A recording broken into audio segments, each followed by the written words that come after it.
사람을 잘 본다고 생각했던 적 있으신가요?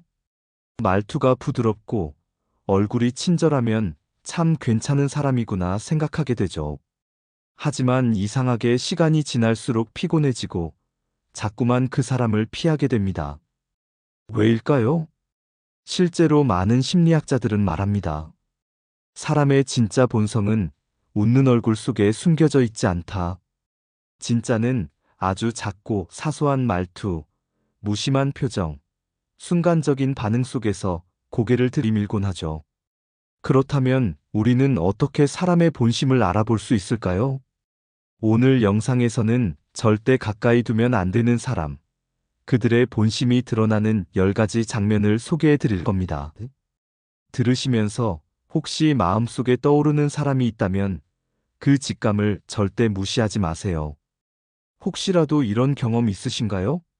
저 사람이 설마 나한텐 저렇게 잘해줬는데 내가 예민한 건가 오해하는 건 아닐까? 하지만 시간이 지나면 우리는 결국 이런 말을 하게 됩니다. 왜 나는 그때 그걸 못 알아봤을까? 이제는 사람을 잘 보는 법을 배워야 할 때입니다. 상대방의 겉말이 아니라 상황 속 행동에서 그 사람의 진심을 읽는 법. 이 영상에서 함께 시작해 보겠습니다. 오늘 이야기가 마음에 드신다면 좋아요와 구독, 그리고 댓글로 여러분의 이야기도 함께 나눠주세요. 그 경험들이 또 다른 누군가에겐 중요한 신호가 될 수 있으니까요. 첫 번째, 작은 권한에 취하는 사람. 한 번쯤 이런 사람 보신 적 있으실 거예요. 단체 톡방에서 공지 한번 올리라고 했을 뿐인데 말투가 달라집니다. 이제부터는 제가 조율할게요. 다 저한테 확인하고 올려주세요. 그건 제 권한 밖입니다. 제 허락 없이는 곤란해요. 원래 그렇게 주도적이던 사람인가 싶을 만큼 돌변하죠. 예전엔 조용하던 사람이 갑자기 자기 중심으로 사람들을 움직이려 하고 말끝마다 내가 맡은 일이니까 내 기준에선 같은 말들을 던집니다. 사소한 권한 하나가 사람의 본성을 드러내는 순간입니다. 이런 변화는 단순한 과잉 열정이 아닙니다. 심리학에서는 이를 역할 권력의 착각이라 부르며 대표적인 사례로 1971년 미국 스탠퍼드 대학에서 진행된 감옥 실험을 이야기합니다. 당시 필립 짐바르도 교수는 실험 참가자들에게 죄수와 교도관 역할을 맡기고 반응을 관찰했는데요. 불과 며칠 만에 교도관 역할을 맡은 평범한 대학생들이 폭력적이고 지배적인 성향을 보이기 시작했습니다. 그저 역할이었을 뿐인데 작은 권한 하나가 사람의 본심을 드러낸 겁니다. 짐바르도 교수는 이후 이렇게 말했습니다. 권력은 사람을 타락시키는 것이 아니라 숨겨진 본성을 드러나게 만든다. 이 말 섬뜩하죠? 우리 일상에서도 그런 장면을 자주 봅니다. 동호회, 학부모 모임, 교회 소모임, 회사 회식 자리. 아무것도 아닌 공지 담당, 모임 주관자, 팀 리더 타이틀 하나만 붙여줘도 갑자기 사람 위에 서려는 사람이 나타납니다. 그 사람의 진짜 모습은 원래부터 그런 것이 아니라 작은 권한이 그 본성을 끌어올렸을 뿐입니다. 철학자 니체도 경고했습니다. 작은 권력을 휘두르는 자를 조심하라. 그 안에는 거대한 열등감이 숨어 있다. 작은 권한에도 흥분하는 사람은 큰 권한을 쥐었을 때 반드시 가장 가까운 사람부터 짓밟습니다. 처음엔 추진력 있어 보여서 따라가지만 어느 순간부터는 숨이 턱 막히고 내가 자꾸만 작아지는 느낌이 듭니다. 이건 단순한 역할 적응의 문제가 아니라 그 사람의 본성의 문제입니다. 작은 일에서 사람이 달라지는 걸 경험하셨다면 그건 예민해서가 아닙니다. 당신의 직감이 정확했던 겁니다. 그 사람은 원래 그렇게 살아왔고 앞으로도 그렇게 살 겁니다. 두 번째, 약자 앞에서 달라지는 사람. 강자에겐 한없이 예의 바르고 고분고분한 사람이 있습니다. 상사 앞에서는 말끝을 흐리고 높으신 분들과 있을 땐 굽실굽실하죠. 그런데 그 사람이 식당에서 알바생을 부를 땐 어떨까요? 야, 여기 물 좀 갖다 줘요. 그걸 왜 이렇게 늦게 갖다 줘요? 기본도 안 되어 있네. 택배 기사님에게는, 경비 아저씨에게는, 심지어 눈도 마주치지 않습니다. 강자 앞에선 친절하고 약자 앞에선 무례한 사람. 이 사람은 말투가 문제가 아닙니다. 사람을 수직으로 바라보는 본성을 갖고 있는 겁니다. 심리학에서는 이런 태도를 권위지향 공격성이라고 부릅니다. 자신보다 위라고 느끼는 사람에게는 복종하고 자신보다 아래라고 판단하면 거침없이 공격성을 드러내는 성향입니다. 이건 단순한 말버릇이 아닙니다. 인격의 바닥이 드러나는 장면이죠. 그 사람에게는 상대가 사람이 아니라 자기 위치를 확인시켜주는 도구일 뿐입니다. 철학자 아리스토텔레스는 말했습니다.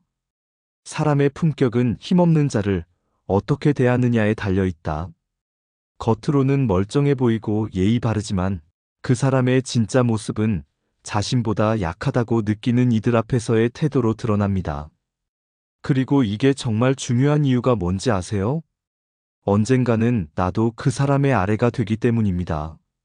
지금은 웃으며 대하지만 언젠가 내가 약해졌을 때, 언젠가 내가 도움이 필요할 때 그 사람은 나에게도 그 무례함을 드러낼 겁니다.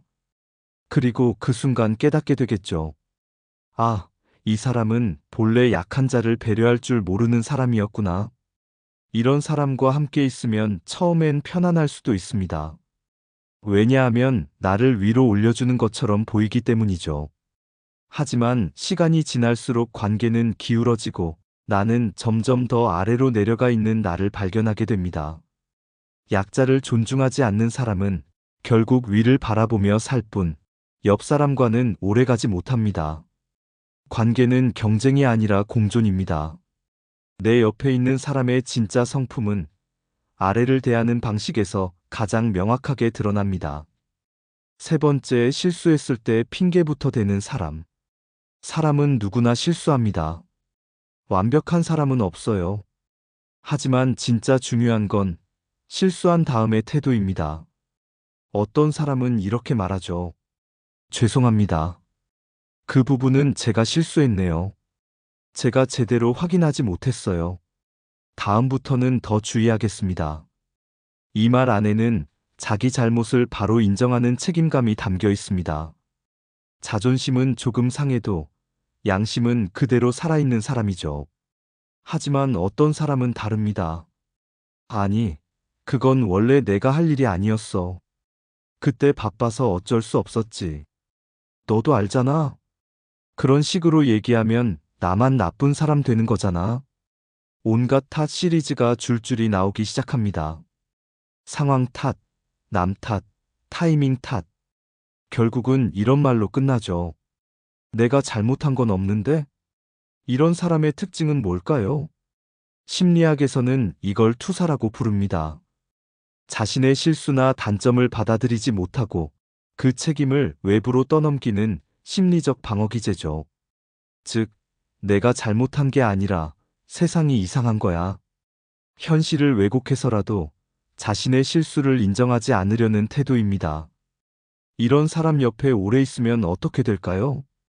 결국 내가 대신 사과하게 됩니다. 아니에요. 원래 그 사람 좀 바빠서 그랬어요. 성격이 좀 급한 스타일이라 그런 거니까 이해해주세요. 내가 안 해도 될 말을 대신 하게 되고 상대의 책임까지 내가 떠안는 일이 반복되죠. 그때 깨닫게 됩니다. 이건 단순한 실수가 아니라 그 사람의 본성이라는 걸요. 로마 철학자 마르쿠스 아우렐리우스는 말했습니다. 잘못을 인정하는 것은 굴욕이 아니라 인간의 위대함이다. 진짜 강한 사람은 실수 위에 핑계를 쌓지 않습니다. 실수 위에 책임을 쌓고 그 책임 위에 신뢰를 쌓는 사람이죠. 반면 핑계가 습관이 된 사람은 자신의 책임을 부정하면서도 남에게 무한한 책임을 지우는 신뢰 파괴자로 변해갑니다. 그리고 더 무서운 건요. 그 사람은 나중엔 자신도 정말 잘못이 없다고 믿기 시작한다는 것입니다. 스스로 거짓말에 속아 넘어가는 거죠. 이런 사람과 함께 있으면 내가 점점 더 눈치를 보게 되고 관계가 피곤해지며 결국 나 혼자 책임을 짊어지는 사이클에 빠지게 됩니다. 실수했을 때 그 다음 행동을 보세요. 그 순간이 바로 그 사람의 진짜 수준, 진짜 본심이 드러나는 시점입니다. 네 번째, 대화가 아니라 독백하는 사람. 요즘 어때요? 이 말로 시작된 대화, 누구나 한 번쯤 해보셨을 겁니다. 처음엔 반가워서 내 얘기를 꺼내봅니다. 아, 요즘 좀 힘들어요. 애가 아파서 병원 자주 가고 있거든요.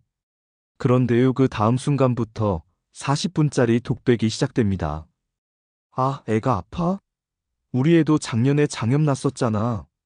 그때 병원 3군데나 돌았는데 말이야. 진짜 웃긴 게 뭔지 알아? 간호사가 그날 이야기는 끝이 없고 주인공은 철저히 그 사람 혼자입니다. 나는 어느 순간부터 리액션 머신이 됩니다. 아, 네네. 어머, 진짜요? 정작 내 얘기는 사라졌고 그 사람의 이야기만 흘러나옵니다. 이건 단순한 수다쟁이가 아닙니다. 타인을 배경으로 삼는 사람, 자기 중심적 사고에 갇혀 있는 사람입니다. 하버드대 심리학 연구팀은 흥미로운 결과를 냈습니다. 자기 중심 성향이 높은 사람일수록 대화 중에도 상대의 말을 끊고 곧장 자신의 이야기로 전환하는 경향이 뚜렷하다는 것. 이 현상은 대화 탈취라고 불립니다. 상대가 말을 꺼내도 그걸 자신의 이야기 소재로 변환해버리는 대화 방식이죠. 표면적으로는 공감하는 것 같지만 사실상 상대의 말에 진짜 반응하지 않습니다. 그저 끄덕임과 리액션으로만 가득 찬 감정 없는 반응이죠. 더 무서운 건 이런 사람들은 내 얘기를 들은 척은 해도 나중에 기억을 못합니다. 왜냐고요? 애초에 들을 마음이 없었기 때문입니다. 관계란 서로의 말에 귀를 기울이는 것에서 출발합니다. 그런데 이 사람에게 필요한 건 대화의 상대가 아니라 청중입니다. 말은 많지만 그 속엔 타인에 대한 진짜 관심이 없습니다. 그저 내 말을 들어줄 사람이 필요할 뿐이죠. 이런 사람 옆에 오래 있으면 어느새 내가 조용해집니다. 내 얘기 해봤자 또 자기 얘기할 텐데 뭐. 괜히 내일 꺼냈다가 스트레스만 더 받겠지. 결국 입을 닫게 되고 마음도 다치게 됩니다. 공자는 말했습니다. 지혜로운 사람은 많이 듣고 적게 말한다. 자기 말만 하는 자는 스스로를 드러낼 뿐이다. 진짜 괜찮은 사람은 상대의 말에 자리를 내어주는 사람입니다. 그리고 진짜 관계는 말할 수 있는 자유와 들어주는 배려가 만날 때 시작됩니다. 다섯 번째, 타인의 비밀을 쉽게 말하는 사람. 이 얘긴 진짜 아무한테도 말하면 안 돼. 나만 들은 거야. 내가 아는 사람인데 사실은 말이야. 한 번쯤 들어보셨죠? 말은 조심조심 하면서도 정작 비밀을 가장 먼저 퍼뜨리는 사람들. 그들은 정보를 이야기로 소비하지 않습니다. 자기 우위의 도구로 활용하죠. 이런 사람들은 대개 말끝마다 이렇게 덧붙입니다. 아는 사람만 아는 건데. 진짜 말하면 안 되는 건데 너니까 말하는 거야. 그럴듯해 보이죠. 하지만 알고 보면 그 너만 알고 있어야 할 이야기가 이미 옆 동네까지 퍼져 있는 경우도 많습니다. 이런 사람들의 핵심 심리는 뭘까요? 심리학에서는 이를 정보 권력의 행사라고 설명합니다. 즉, 내가 알고 있는 정보가 남보다 많다는 것을 통해 상대보다 우위에 있다는 착각을 느끼는 심리 기제입니다. 그들에게 있어 비밀은 신뢰의 상징이 아닙니다. 권력의 도구죠. 그 사람은 남의 비밀을 나에게 말했다는 이유 하나만으로 내 비밀도 언제든 다른 사람에게 말할 수 있는 가능성을 드러낸 셈입니다. 여러분, 곰곰이 생각해 보세요. 그 사람이 누군가의 이야기를 나한테 쉽게 말했다는 건 내 이야기도 똑같이 다른 사람에게 옮겨질 수 있다는 뜻입니다. 그런데 문제는 단순한 수다로 끝나지 않는다는 겁니다. 그 사람은 이야기뿐 아니라 진실마저 왜곡합니다. 그때 그랬다더라. 내가 보기엔 그 사람 좀 이상한 것 같아. 이렇게 무책임한 주관을 진실처럼 덧붙이며 사람의 평판과 관계를 서서히 무너뜨립니다. 탈무드에는 이런 말이 있습니다.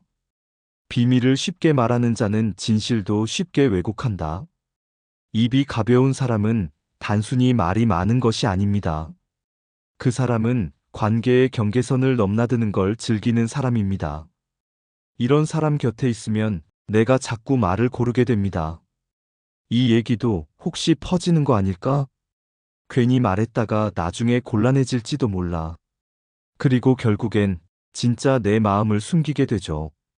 관계는 신뢰를 바탕으로 쌓여야 오래 갑니다. 신뢰는 아껴야 깊어지고 무겁게 다루는 사람과 함께할 때 비로소 단단해집니다. 타인의 비밀을 쉽게 흘리는 사람은 언젠가 내 등에 칼을 꽂는 사람입니다. 그 사람 옆에서는 절대 진심을 나눌 수 없습니다. 그 관계는 진정한 관계가 아닙니다. 정보로 장사하는 사람은 마음으로는 절대 가까워지지 않으니까요. 6번째, 화가 날 때 감정으로 공격하는 사람.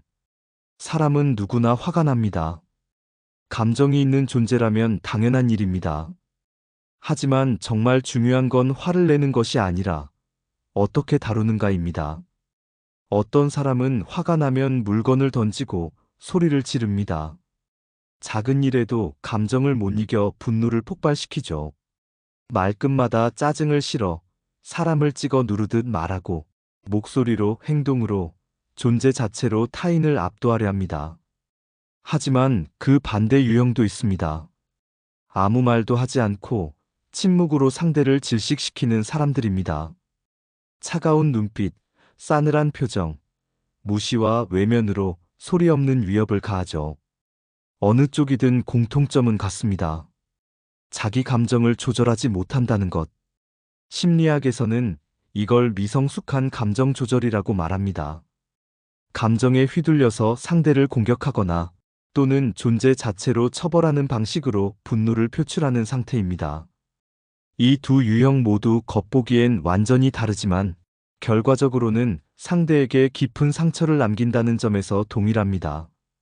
실제로 한 심리 실험에서는 화를 격하게 내는 사람보다 침묵으로 분노를 표현하는 사람이 상대방에게 더 오래, 더 깊은 상처를 남긴다는 결과가 나왔습니다.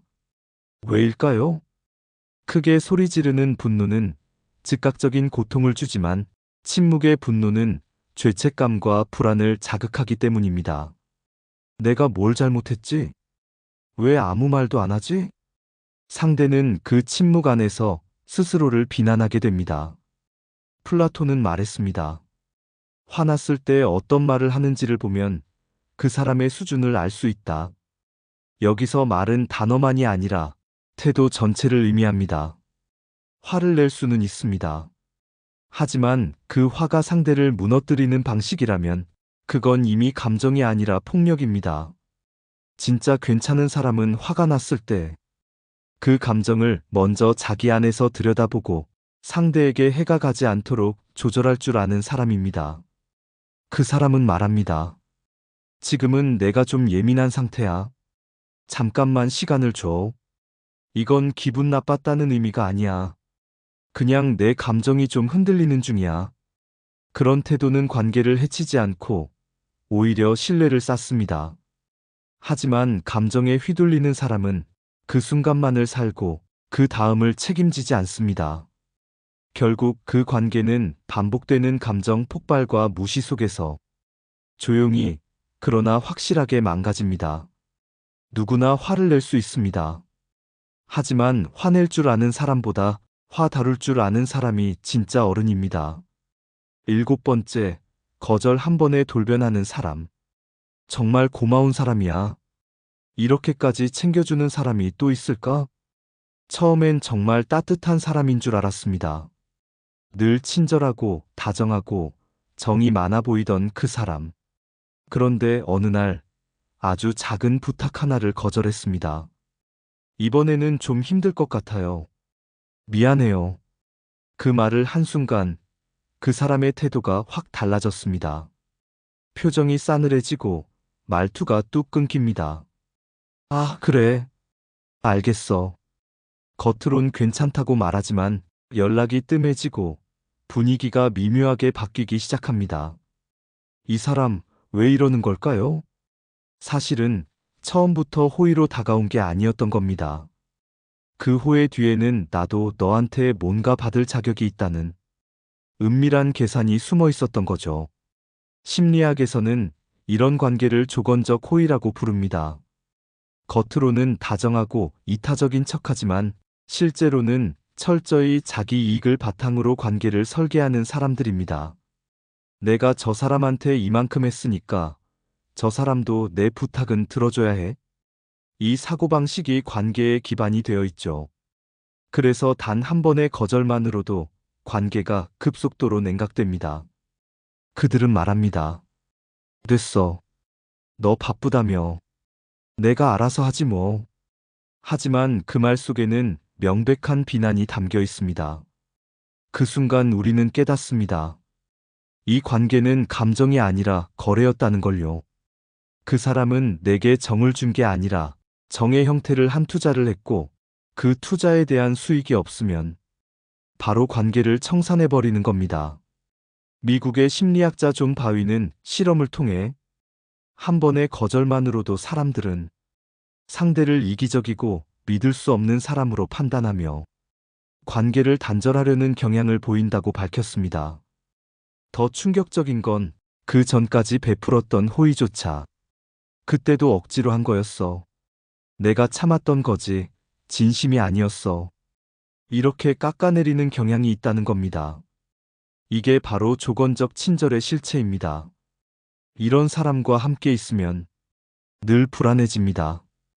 이번엔 또 뭘 기대하고 있을까? 혹시 내가 실망시킨 건 아닐까? 항상 조심스럽고 눈치를 보게 되죠. 하지만 진실은 이렇습니다.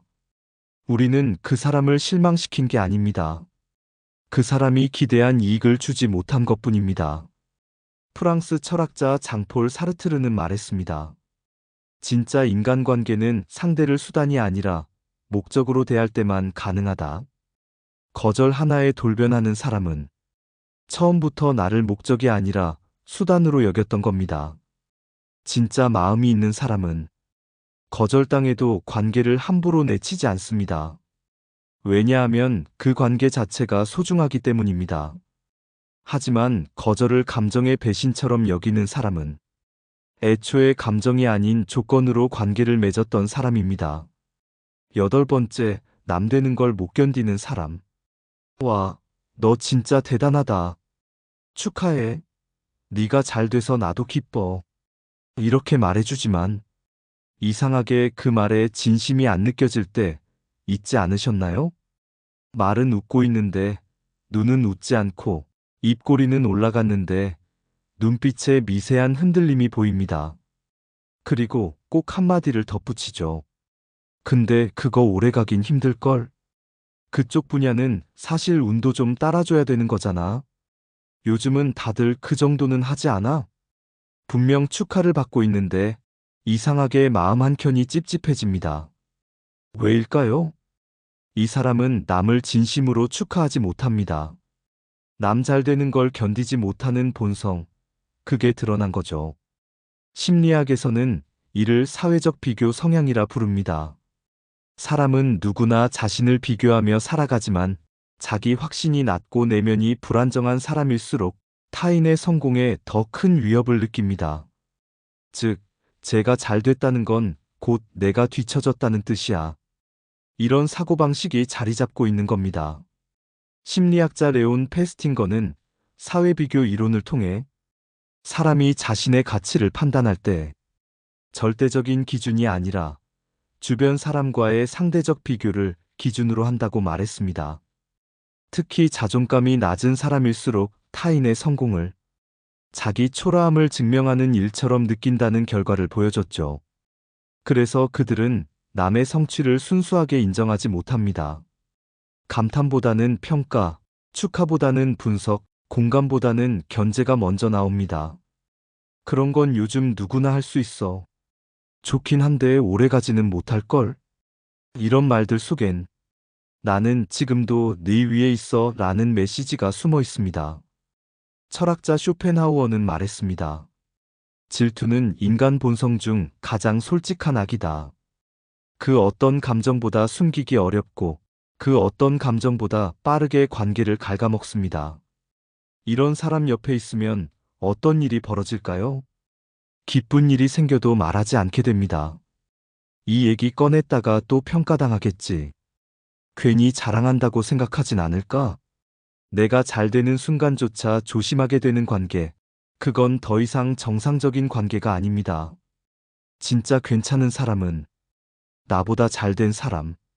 남의 성공을 질투하는 사람은 사실 그 성공이 싫은 게 아니라 자기 내면의 초라함을 감당하지 못하는 것입니다.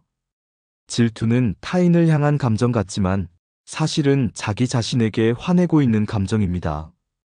그래서 이 감정을 이겨내는 사람은 성장하지만 그 감정에 사로잡히는 사람은 조용히 그러나 확실하게 주변 관계를 파괴합니다.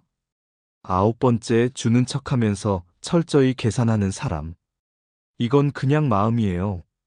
부담 갖지 마세요. 아니에요, 드리는 거예요. 진심으로. 처음엔 정말 감동했습니다. 상대가 먼저 다가와 도와주고 선물도 건네고 배려도 아끼지 않았죠. 이렇게 따뜻한 사람도 있구나 생각했습니다. 그런데 며칠 뒤, 그 따뜻함 뒤에 숨어있던 계산서가 슬며시 모습을 드러냅니다. 그때 제가 도와드린 거 혹시 기억하시죠? 저번엔 제가 양보했으니까 이번엔 제가 우선인 거 맞죠? 말은 직접적으로 하지 않지만 눈빛, 말끝, 태도 속에서 느껴집니다. 내가 해줬으니 이제 너도 나한테 뭔가 해줘야 한다는 은근한 압박. 이제 알게 됩니다. 그 사람은 주는 사람이 아니라 거래하는 사람이었다는 것. 받았던 호의는 따뜻함이 아니라 무형의 청구서였던 겁니다. 이런 유형의 사람들은 절대 손해보지 않으려 합니다. 하지만 그걸 노골적으로 표현하지는 않아요. 겉으로는 무조건 괜찮다, 됐다고 말하면서도 속으로는 철저히 기록하고 기억하고 나중에 꺼내죠. 심리학자 로버트 치알디니는 이를 상호성의 그림자라고 설명했습니다.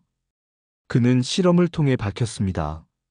참가자들에게 작은 선물을 먼저 준 후 다시 작은 부탁을 하면 무려 90% 이상이 그 부탁을 들어줬다는 결과를요. 왜일까요? 받은 게 있으니 거절하기 미안해서입니다. 이게 바로 상호성의 법칙이 가진 힘이자 그 법칙을 악용하는 사람들의 수법입니다. 이들은 도움을 베풀면서도 속으로는 이미 그걸 돌려받는 장면을 시뮬레이션하고 있습니다.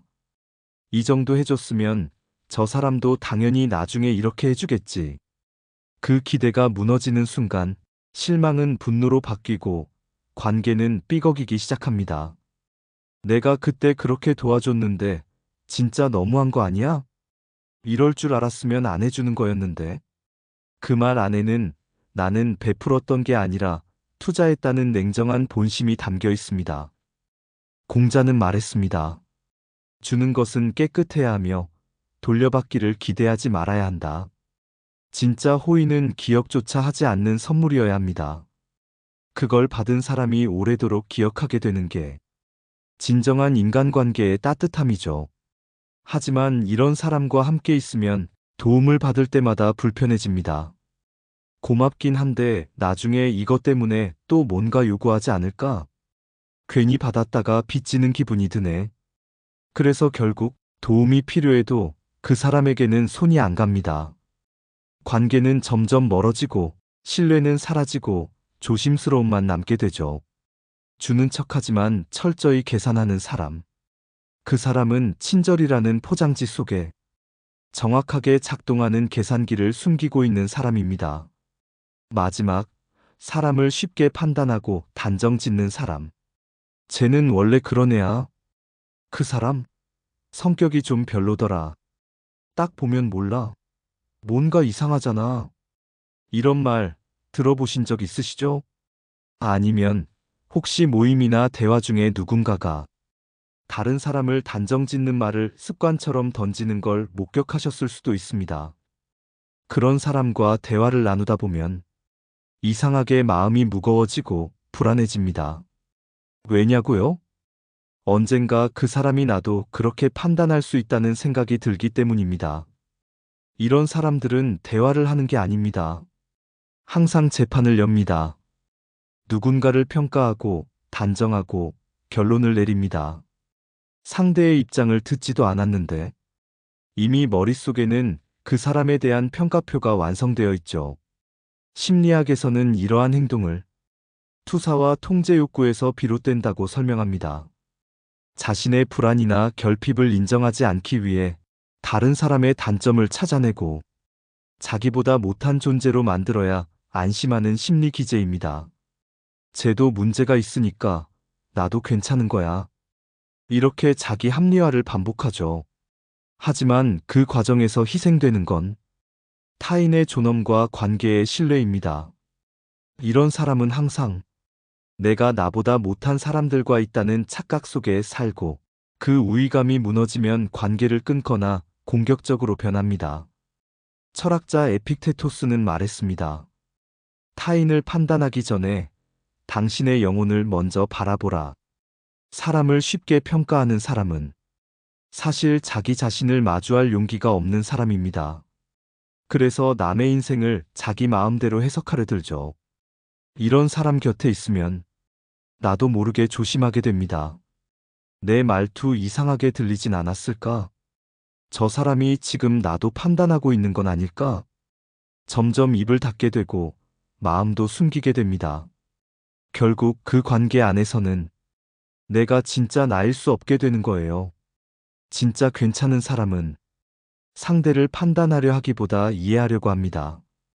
처음부터 단정하지 않고 말보다는 마음을 먼저 보려는 태도를 가집니다. 왜냐하면 사람은 누구나 겉으로 보이는 모습만으로는 절대 설명되지 않는 존재이기 때문이죠. 그 사람이 지금 그런 행동을 하는 데엔 어쩌면 우리가 모르는 사정이 있을 수도 있습니다. 그래서 판단은 쉬워도 이해는 시간이 걸리는 일이고 그 시간을 견딜 줄 아는 사람이 진짜 성숙한 사람입니다. 사람을 쉽게 단정 짓는 사람은 관계를 나누려는 사람이 아니라 관계를 통제하려는 사람입니다. 그 사람 옆에서는 우리가 절대 마음 편히 설 수 없습니다.